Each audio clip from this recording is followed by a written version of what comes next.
এসে গেছে পার্সেল। তো যাই হোক, আমার পার্সেলটা এসে গেছে। আর এটা হচ্ছে একটা মাইক্রোওয়েভ শেলফ। এটাকে অর্ডার করা হয়েছিল, এই জাস্ট কালকেই অর্ডার করেছিলাম, তো আজকেই এটা ডেলিভারি দিয়ে দিয়েছে।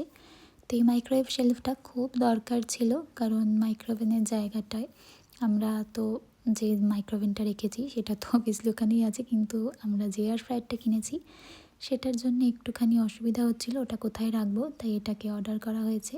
আর এটা এই যে এখন আমরা দুজন মিলে দাঁড়িয়ে পড়েছি এটাকে অ্যাসেম্বল করার জন্য।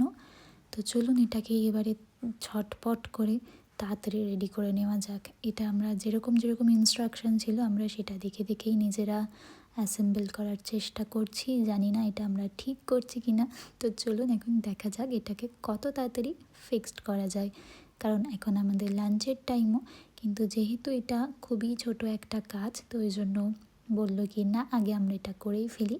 ইনস্ট্রাকশান দেখে যেরকম আছে দেখে তো খুবই মনে হচ্ছে সোজা, আমরা তাড়াতাড়ি সেটা করে ফেলবো।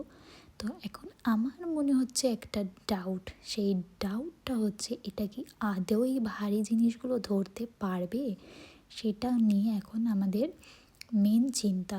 কিন্তু এখন যতক্ষণ এটাকে আমরা পুরো রেডি করছি ততক্ষণ তো বলাটা একটু মুশকিল যে আদৌ ভারী ভারী জিনিসগুলো এটার ওপরে বসবে কি না।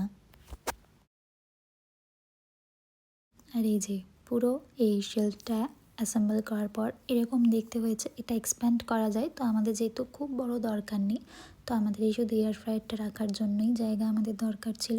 তো এই যে এটাকে সেট করে দিয়েছি, তো দেখতে বেশ ভালোই লাগছে। আর এটার উপর আমি আরও জিনিসপত্র রাখবো, এটা আপাতত ফাঁকা আছে। তো চলুন ভিডিওটি এই অবধি, টাটা।